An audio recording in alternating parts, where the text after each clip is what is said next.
Olá, tudo bem? Estamos de volta hoje com a segunda aula do terceiro workshop de iridologia. E aí, como passaram depois da primeira aula? Aquela aula mexeu com a cabeça de vocês?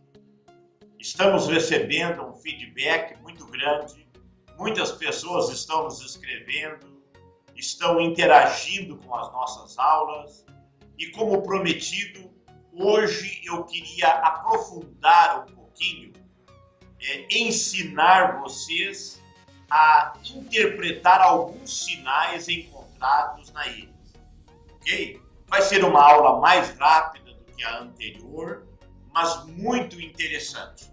Então eu vou pedir logo licença para vocês, para compartilhar a tela com vocês e vou apresentar aqui um PowerPoint.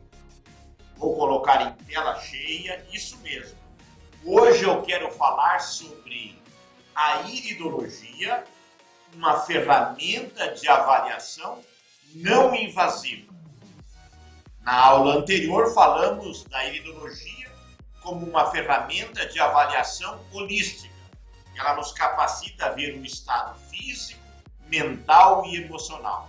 Hoje eu quero pontuar algumas descobertas da iridologia e mostrar que, de uma forma simples, econômica e não invasiva, você pode chegar antes do médico, ok?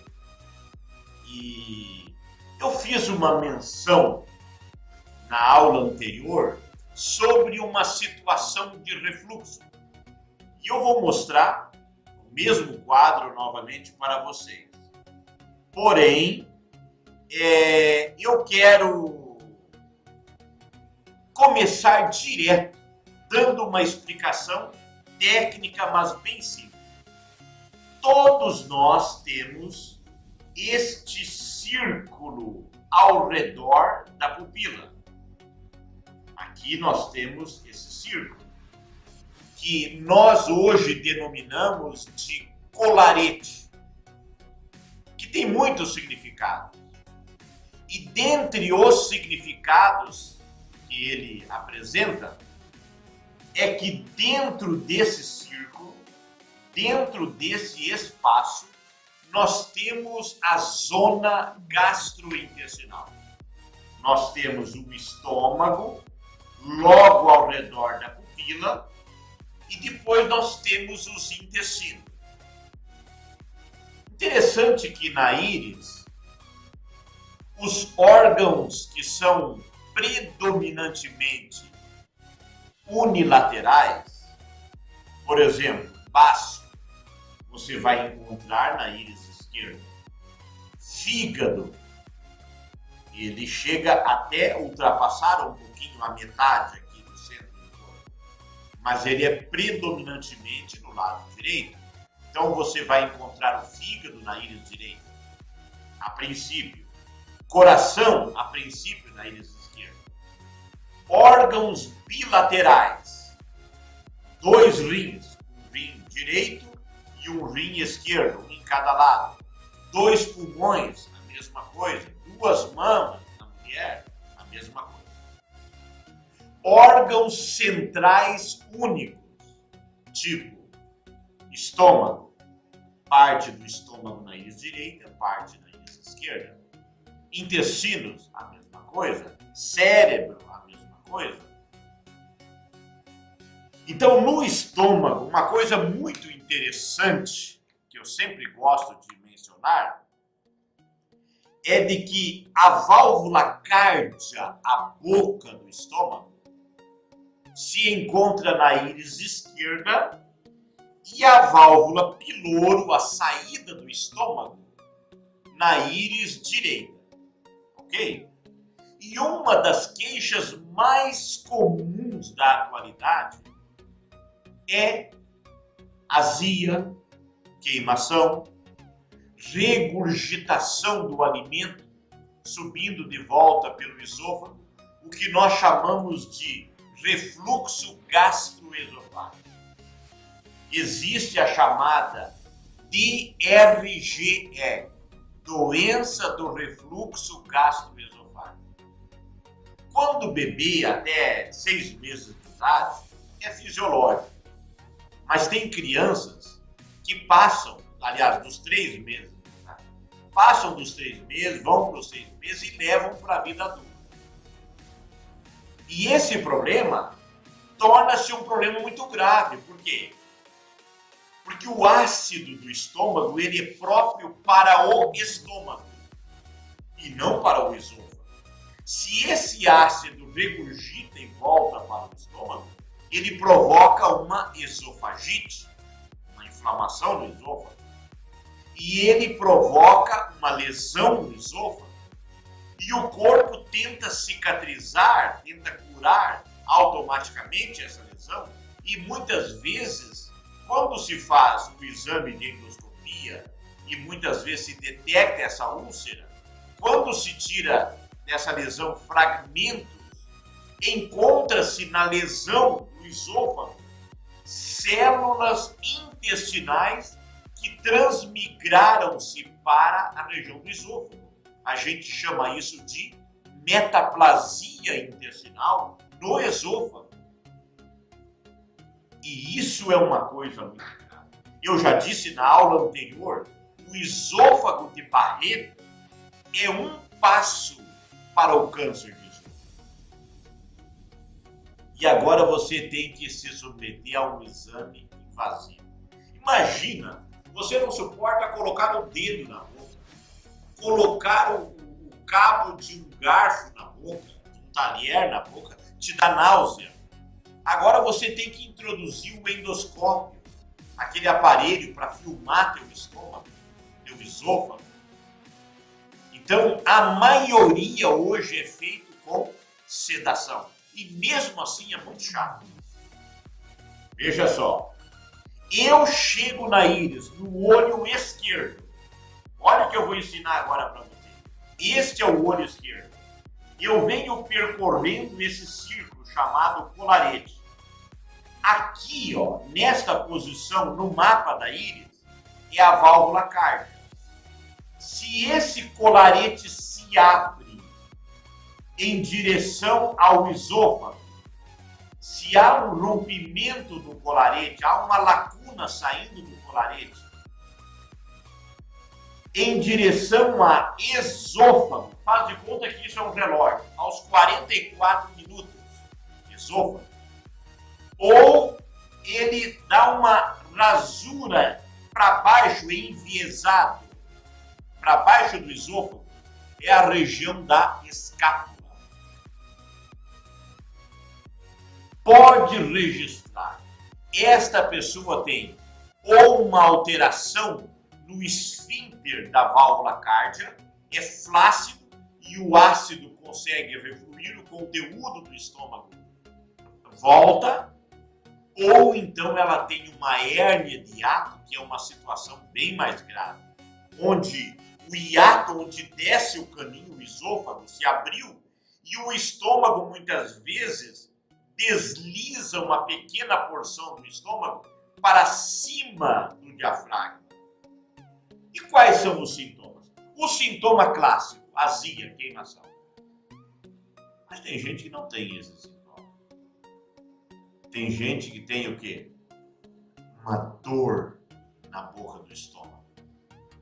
E essa dor muitas vezes irradia para o peito e vem até o pescoço, até o maxilar. Tem gente que vai correndo para a emergência pensando que é um ataque cardíaco. Às vezes essa dor irradia para o peito, lado esquerdo. Lado esquerdo, tu já fica pensando que é o quê? Coração. E responde aqui atrás da omoplata, na escápula. Por isso que o sinal aqui, ó, ou ele está em direção a esôfago ou a escápula. Mas tem gente que também não tem esse sinal. Tem gente que só tem um... Ele começa, sabe?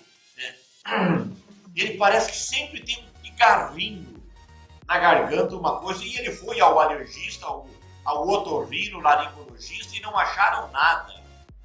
E eu chego no olho, eu disse em 15 segundos, mas em 5 segundos, dependendo do tamanho da lesão, eu vejo na hora. E qual é o tratamento para quem tem uma hérnia de hiato ou refluxo gastroesofágico? A primeira coisa que uma pessoa que tem esse refluxo, que tem hérnia de hiato, precisa aprender é beber o alimento sólido e mastigar o alimento líquido. Como assim, professor? Ela tem que beber o sólido e mastigar o líquido. Não entendeu ainda? Ela vai ter que aprender a mastigar até transformar o alimento em líquido, o alimento sólido.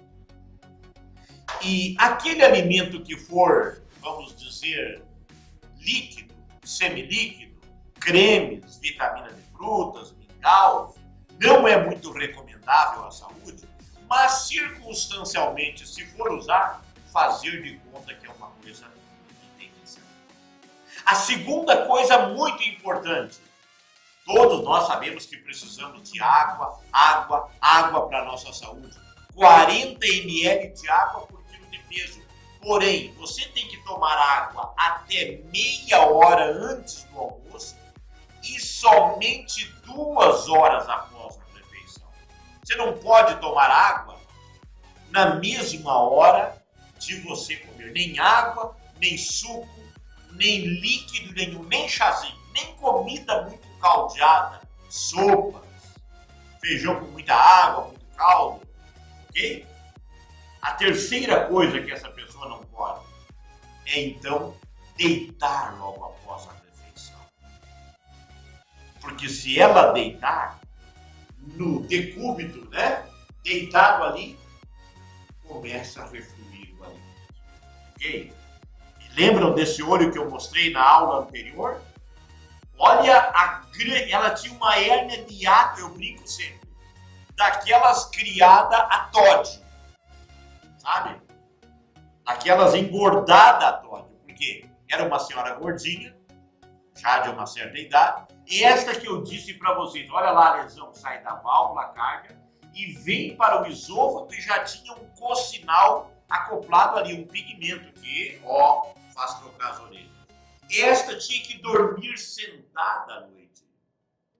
Uma coisa importante para quem tem isso, e é obeso, ele tem que emagrecer, porque a pressão intraabdominal faz refluir para o esôfago. Outra coisa, não misturar alimentos incompatíveis. Doce com salgado na mesma refeição é incompatível. Eu sou nutricionista. Na nutrição diz que não tem nada a ver isso, mas a experiência de um trofoterapeuta, eu trabalho com trofoterapia, cura pela alimentação, é essa. Não pode misturar doce com salgado, líquido com sólido, nem frutas com a refeição na mesma hora. Praticamente os problemas se foram embora. Depois eu vou entrar com um suplemento, com uma planta, com um extrato e resolver o problema. Esta situação aqui é muito interessante. Olha só essa aí. Eu trabalho com cursos de iridologia e eu lembro-me que aqui em Sorocaba, nós estávamos montando uma nova turma de curso de iridologia e a minha esposa trabalha me ajudando, organizando os cursos. E uma senhora de Mato Grosso do Sul já tinha comunicado com ela, meio que feito um compromisso. Estava chegando os dias do curso e ela se falando no telefone, e aí ela disse, olha, eu ainda estou meio na dúvida se vou, se não vou, porque eu tenho um outro problema muito sério de visão. Não sei se eu vou poder acompanhar essas aulas, talvez eu tenha que fazer uma cirurgia nos olhos. E eu estava junto. na hora. Aí a minha esposa disse, escuta, o professor está aqui comigo, você não quer dar uma palavrinha com ele, falar do seu problema, aí ele pode já lhe falar alguma coisa? Passou o telefone para ela. Aí ela se identificou e disse, olha, eu tenho interesse no curso, mas estou preocupada, não sei se vou conseguir acompanhar, porque eu tenho um problema muito sério de visão. Aí eu disse, olha, a nossa sala, né, nós estávamos numa sala outra anterior a essa que vamos dar aula agora é uma sala bem maior, mais espaçosa. Eu disse, é uma sala pequena, as imagens que nós vamos dar aula são em tamanho macro, bem grande, a apostila tem um texto muito legal de ler, muito bom, e você senta no primeiro banco na frente. E quem sabe você já encontra a solução para o teu problema de visão? Porque muitos alunos vêm para o nosso curso tentando se profissionalizar e acabam curando-se os seus problemas de saúde. Já ganharam em primeiro lugar para si. Bom, então ela confirmou. Vamos lá. Chegou no dia, ela se identificou. Eu sou a fulana, que vim lá de tal lugar, que tenho problema de visão e eu preciso sentar aqui à frente. Era um curso presencial. Nós temos também um curso semipresencial. E nesse curso presencial, ela ia ficar 11 dias conosco. E esperamos todo mundo chegar e começamos a aula. Normalmente, nós fotografamos no curso os olhos dos próprios alunos e no final do curso, nós estudamos os olhos dos próprios alunos do curso. Mas começamos a primeira manhã de aula, um domingo pela manhã, e eu peguei a lupa e fiz uma encenação. Fui no olho de um, de outro, e estava ela na frente. Eu já sabia que ela tinha problema de visão. Quando eu cheguei no olho dela, era esse aqui, direito ou esquerdo? Esse é o esquerdo, eu já coloquei o esquerdo. O sinal visível na válvula cárdia em direção ao esôfago e à escápula.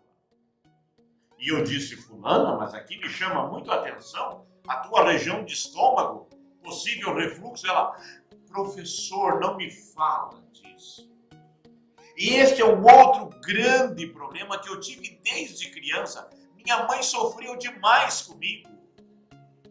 Eu levei isso para a vida adulta. E eu me tornei uma bancária, eu era caixa do banco. Ela disse, muitas vezes eu estava com a mão cheia de dinheiro na frente do cliente depois do almoço e subia aquele refluxo queimando terrível. E o que eu vou fazer? Eu tinha que segurar e engolir novamente. E ela era uma mulher cristã. E ela disse, olha, professor, eu sei que é pecado, mas eu já desejei a morte, eu já pedi a Deus para me levar, porque não é vida viver assim. Há quase 7 anos, disse ela, o omeprazol me deu o mínimo de qualidade de vida. O que, fulana? Você toma omeprazol há quase 7 anos? Por que, professor? Puxa, você toma omeprazol há quase 7 anos. Mas por quê? Por quê? Mas eu estou conhecendo a turma agora de manhã, a primeira manhã de aula com eles, tínhamos um médico aqui na frente, já tinham se identificado todo mundo, e um dos primeiros alunos era um médico, ao lado dele um farmacêutico. E como é que eu vou falar para eles?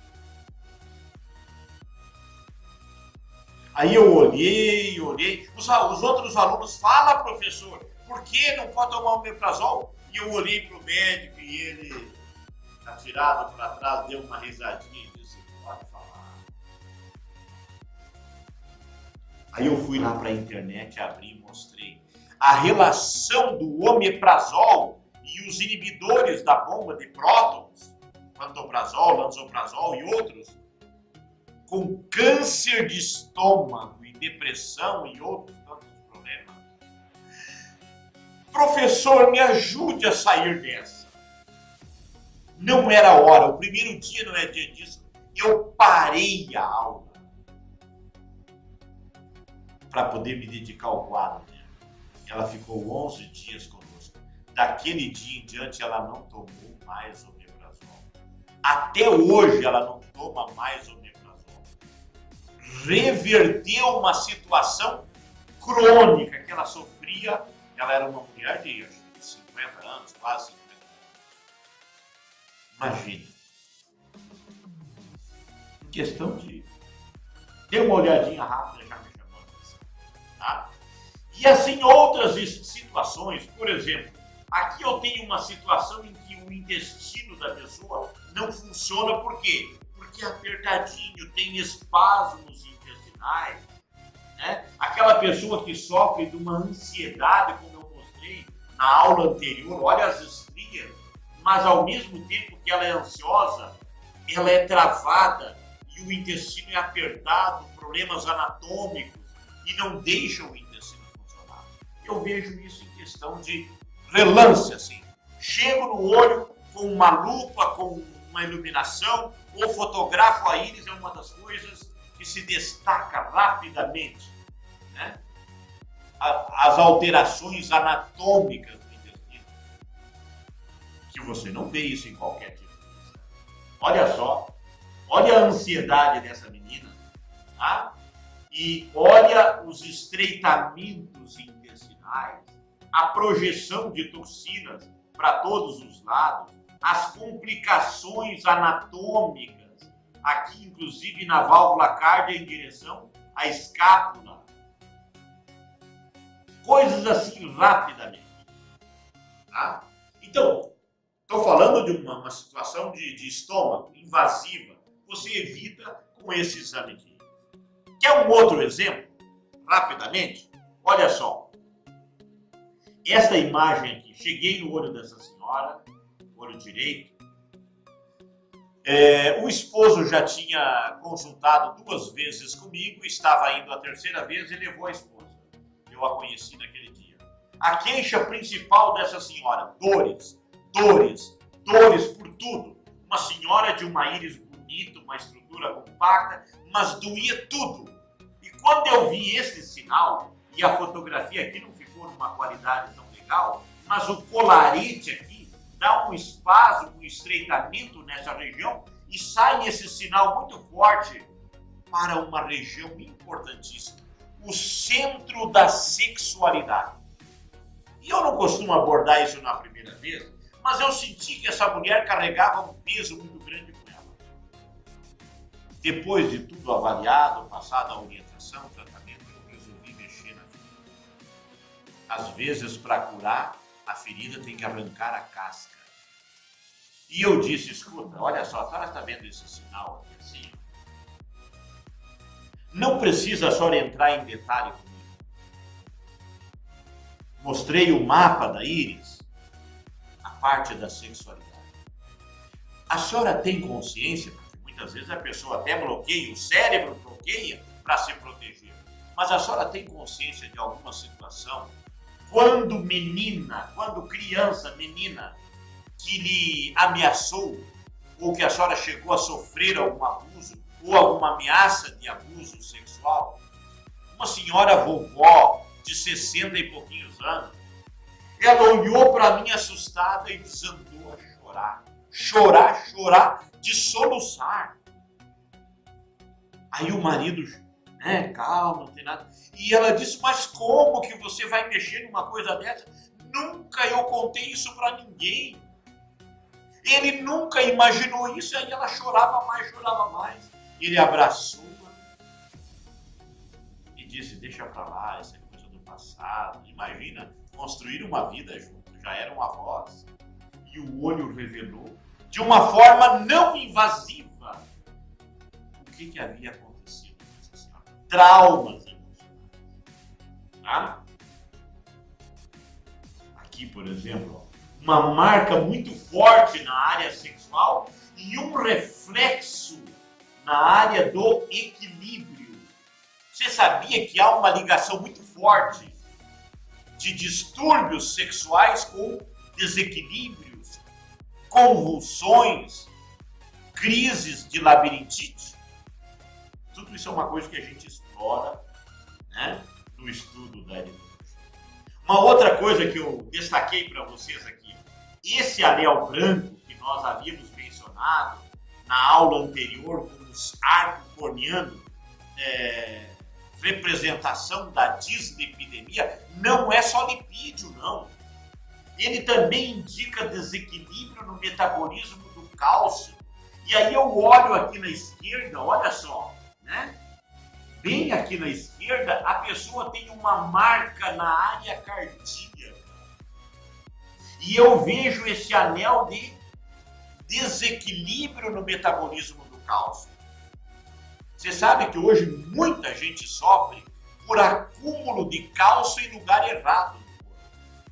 Cálcio depositado na coluna, provocando lá os osteófitos, os bicos de papagaio, nas articulações, provocando artrose, na próstata do homem, endurecendo a próstata, nas mamas, no pulmão e muito na área cardiovascular. Arteriosclerose, endurecimento das artérias.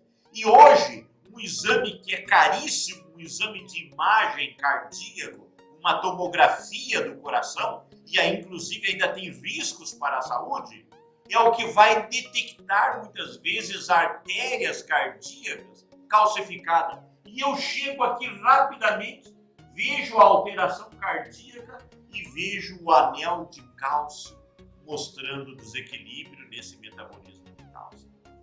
Rapidamente, segundos. Olha só, gravíssimos problemas circulatórios, mau metabolismo de gordura, ligado a problemas também de cálcio desequilibrado. E antes de terminar, olha só, olho direito, olho esquerdo. O que chama a atenção desse olho esquerdo? Esta mancha aqui. Uma amiga, uma conhecida de muitos anos, eu examinei-a e vi essa mancha. Eu disse para ela, fulano, não gostei dessa mancha. Está no sigmoide.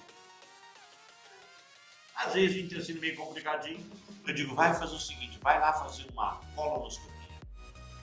Ela fez a colonoscopia, pólipo no sigmoide.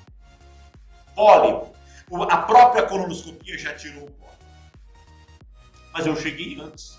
O pólipo pode chegar ao câncer depois. Olho direito. Um cidadão, 40 e poucos anos, me procurou por situação de pressão alta, muita rigidez, muita ansiedade, empresário muito estressado, sinais aqui na área renal dele, sinais no centro da pressão arterial. Mas eu não gostei desse pigmento de novo dentro da zona intestinal. Ali não é lugar de ter esse tipo de pigmento. E eu deixei por último esse pigmento. Alemão rígido, com os braços trançados, como se dissesse que está com o pé atrás comigo, desconfiado. E eu apontei para essa mancha aqui no computador e disse para ele, isso ali se refere ao seu sigmoide lado esquerdo. E aqui ele tem um tipo de fibra diferente, ó, dentro do intestino. Que eu não gostei de ver isso aqui. Falei para ele. Aí parece que eu conquistei a confiança dele. Ele se abriu e se entregou. Ele disse, eu já tirei pólipo uma vez. Depois de um ano de observação, fiz uma segunda colonoscopia. No mesmo lugar, brotou um novo pólipo. Recentemente eu tirei esse novo pólipo. E agora vou acompanhar por mais um ano. E eu já acompanho ele há 3 anos e ele nunca mais desenvolveu um pólipo intestinal, porque aí nós entramos na jogada com mudança do estilo. Ok? E a última experiência que eu quero mostrar para vocês. Eu estava dando um curso em Porto Alegre e uma aluna chegou o dia de tirar foto do olho dos alunos. Os alunos tudo estavam diante de mim, eu usava um equipamento antigo, uma mesa, uma máquina grande, as pessoas tinham que se ajoelhar na minha frente, colocar o queixo numa queixeira para eu tirar a fotografia. Era um sistema antigo. Aí todo mundo chegando, aí chegou uma aluna e o esposo dela, eram meus conhecidos. O esposo dela chegou trazendo ela de manhã no curso, mas ele não era aluno, ele só veio trazê-la ali. E ela era um indivíduo muito brincalhão e tal. E estava por ali e eu vi uma irritaçãozinha na costeleta dele, aqui assim, ó. Na região aqui da costeleta, né? Perto da orelha. Quando eu olhei aquilo ali, ele estava ali brincando ao redor da esposa, quando a esposa tirava a fotografia, eu olhei aquilo ali e, ó, troquei as orelhas. Não gostei daquela irritação na pele dele. Ele não era aluno. Depois que ela se levantou, eu disse, Paulo, se ajoelha aí que eu vou tirar uma foto e olho. Ele olhou assim, sim, eu vou tirar uma foto e olho. Olho direito, um sistema antigo, olho esquerdo, e aqui estava essa mancha. Na região, justamente em direção ao ouvido. Olho esquerdo, estão vendo aqui essa mancha? Resumi a história. Olha o que virou aquela irritação na costeleta. Um câncer de pele terrível, que mais tarde, na hora ele não ligou, o cara brincalhão, né? Muito galhofa, sempre fazendo piadinha, não levou nada a sério. Mais tarde ele me procurou, olha aqui, ó, um câncer de pele terrível, totalmente carcomendo a orelha dele. Aqui ele já está em convalescença comigo. Tratei ele, recuperou-se total. Ele perdeu uma ponta da orelha, perdeu esse lóbulozinho. Eu perdi a última fotografia, mas está vivo até hoje. Com o tratamento natural. E eu cheguei muito antes de ser um câncer. Muito antes de aparecer o câncer. Então, a iridologia, com certeza, é um método de avaliação seguro, preventivo e também não invasivo, mesmo de situações presentes. Na próxima aula, eu quero aprofundar um pouco mais. De repente eu esteja falando para alguém que já fez algum curso de iridologia alguma vez na vida. A iridologia está dando passos largos rumo ao topo da ciência. Hoje nós temos grandes trabalhos científicos dentro da iridologia, nas grandes universidades do Brasil e do mundo. E eu vou mostrar esses trabalhos científicos para você na próxima aula. E vou mostrar atualizações.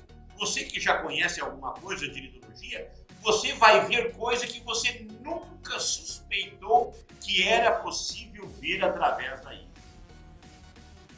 Mas sobre esta aula de hoje, você já passou por alguma situação em que tua vida, tua integridade, teu corpo teve que ser invadido por equipamentos, por exames, endoscopia, colonoscopia, exames de imagem? Você está passando por situações dessas agora? Conhece alguma situação na família? Então comente aí abaixo, né, do vídeo, comente aí, nos dá um retorno, nos dá um feedback, tá? Gente, né? Eu já sei de um problema que eu tenho. Eu vou tentar iluminar meu olho, eu vou tentar ver se eu vejo alguma coisa diferente no meu olho. Tenta dar uma examinada, tenta dar uma olhada com uma luz. Uma lupa sem luz e uma luz de celular mesmo, você pode ver alguns sinais, tá? Desse sinal de calcificação. E na próxima aula eu quero aprofundar isso com você. Compartilhe com seus amigos essa aula. Convide mais amigos para que estejam nos acompanhando na próxima aula, tá? Convide os seus amigos para estar conosco na próxima aula, onde nós estaremos, então, mostrando a evolução científica da iridologia e novas descobertas da iridologia moderna. Ok? Te aguardo, então, na próxima aula e aguardo o teu comentário aqui abaixo desse vídeo, o teu compartilhamento com outras pessoas, marque pessoas que você acha que possam, né, de repente, aprender com essas dicas que apresentamos para vocês nesta segunda aula do terceiro workshop de iridologia, ok? Nos vemos então na próxima aula.